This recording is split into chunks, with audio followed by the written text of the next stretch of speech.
말년의 얼굴은 전혀 다릅니다. 어떤 분은 나이가 들수록 더 편안해지고 눈빛이 부드러워지고 오히려 삶이 더 깊어집니다. 그런데 또 어떤 분은 젊을 때 그렇게 고생했는데도 말년이 더 힘들어 보입니다. 우리는 이렇게 묻습니다. 나는 평생 성실하게 살았는데 왜 끝이 좋지 않을까? 젊을 때 그렇게 참고 견뎠는데 왜 편해지지 않을까? 여기서 부처님, 석가모니는 전혀 다른 질문을 던지셨습니다. 그대의 운명은 과거가 만드는가? 아니면 지금 이 마음이 만드는가? 불교에서 운명은 이미 써 내려간 대본이 아닙니다. 운명은 지금 이 순간의 마음이 다음 순간을 만들어내는 과정입니다. 오늘 영상의 핵심 메시지는 단 하나입니다. 말년의 운명이 바뀌는 순간은 외부 조건이 달라질 때가 아니라 내면이 전환되는 순간이라는 것입니다. 이 불교에서 말하는 운명의 진짜 의미. 우리는 흔히 운명을 숙명이라고 생각합니다. 이미 정해진 것, 바꿀 수 없는 것. 하지만 불교에서 운명은 그렇게 고정된 개념이 아닙니다.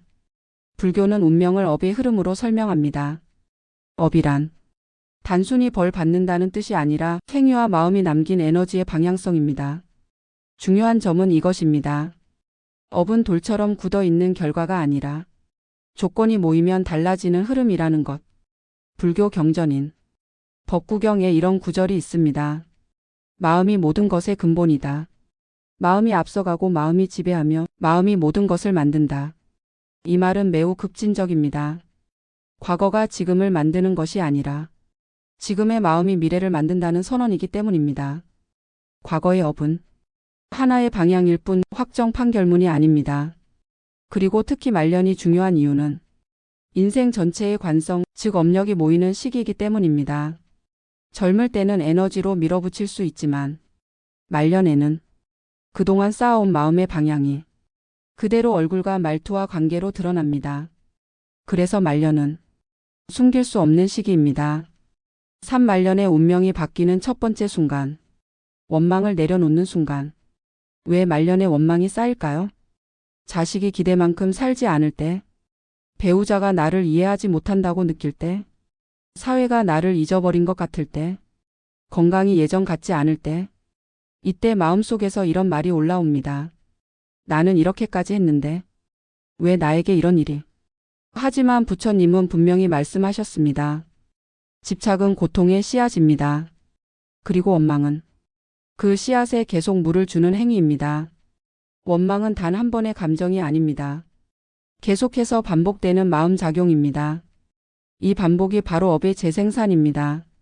같은 생각을 반복할수록 같은 감정이 강화되고 같은 현실을 끌어옵니다.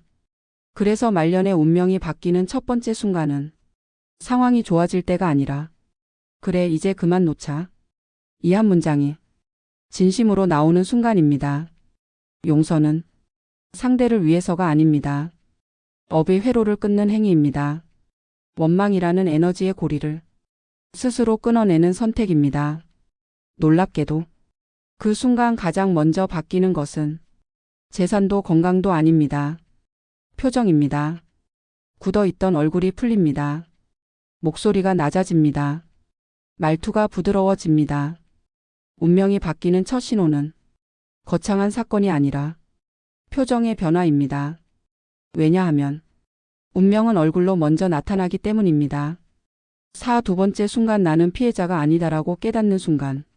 말년의 가장 무거운 짐 중 하나는 피해자 의식입니다. 나는 참 많이 당했다. 나는 늘 손해보고 살았다. 세상이 나를 몰라줬다. 이 생각은 위로처럼 보이지만 사실은 마음을 묶어두는 족쇄입니다. 석가모니는 인생을 인과의 흐름으로 보았습니다. 인과는 처벌이 아닙니다. 비난도 아닙니다. 자각의 법칙입니다.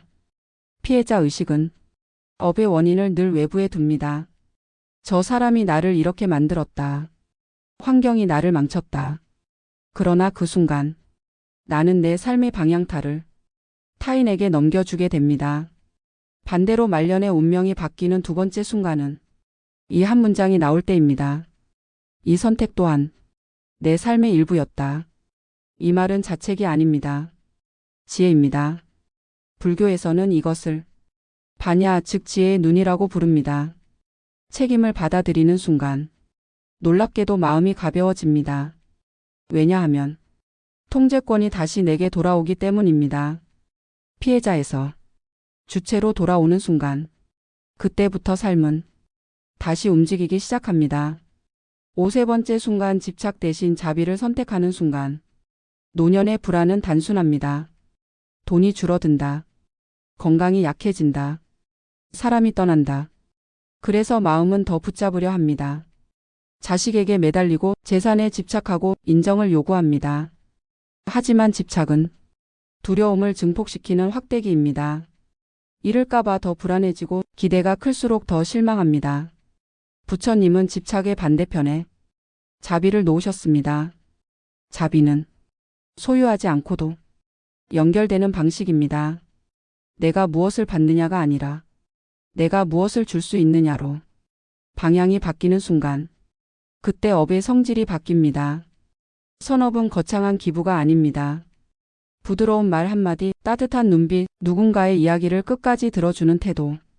신기하게도 자비를 선택하는 순간부터 사람들이 다가오기 시작합니다. 관계의 공기가 달라집니다. 말년의 인간관계가 갑자기 좋아지는 사람들의 공통점은 재산이 아니라 마음의 온도입니다. 4번째 순간 죽음을 받아들이는 순간 우리는 죽음을 두려워합니다. 그러나 불교는 죽음을 숨기지 않습니다. 모든 것은 무상하다고 말합니다. 태어난 것은 사라집니다. 만난 것은 헤어집니다. 죽음을 거부할수록 현재가 불안해집니다. 그러나 죽음을 받아들이는 순간 삶은 맑아집니다. 나는 언젠가 떠난다. 이 사실을 인정하면 사소한 다툼이 작아지고 자존심이 느슨해지고 오늘의 햇빛이 귀해집니다. 죽음 공포의 뿌리는 자아에 대한 집착입니다. 그 집착이 조금만 약해져도 고통은 크게 줄어듭니다. 말년의 가장 큰 운명의 전환점은 재산 증식이 아니라 죽음에 대한 태도의 변화입니다. 5번째 순간 지금 이 순간을 살아내는 힘. 사람은 말년에 과거를 많이 떠올립니다. 그때 그렇게 하지 말았어야 했는데 앞으로 어떻게 될까? 그러나 부처님은 항상 현재를 가리키셨습니다. 과거는 기억이고 미래는 상상입니다. 실제는 지금뿐입니다. 호흡 하나에 집중하는 순간, 발걸음 하나를 느끼는 순간 마음은 과거의 업에서 벗어나 새로운 방향을 갖기 시작합니다. 현재를 사는 힘이 생기면 후회도 불안도 조금씩 힘을 잃습니다. 운명은 먼 곳에서 바뀌지 않습니다. 지금 이 자리에서 조용히 바뀝니다. 8 에필로그 말년에 기적이 일어나는 이유.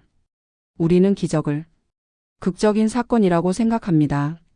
하지만 불교에서 기적은 마음의 방향 전환입니다. 업은 흐름이고 마음은 방향타입니다. 늦은 나이는 없습니다. 말년의 운명이 바뀌는 순간은 무언가를 더 가지는 순간이 아니라 무언가를 내려놓는 순간입니다.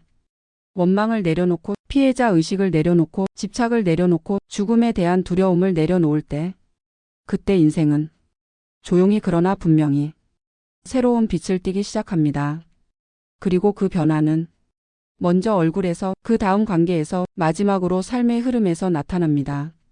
말년은 끝이 아닙니다. 가장 깊은 전환이 일어날 수 있는 마지막 기회입니다.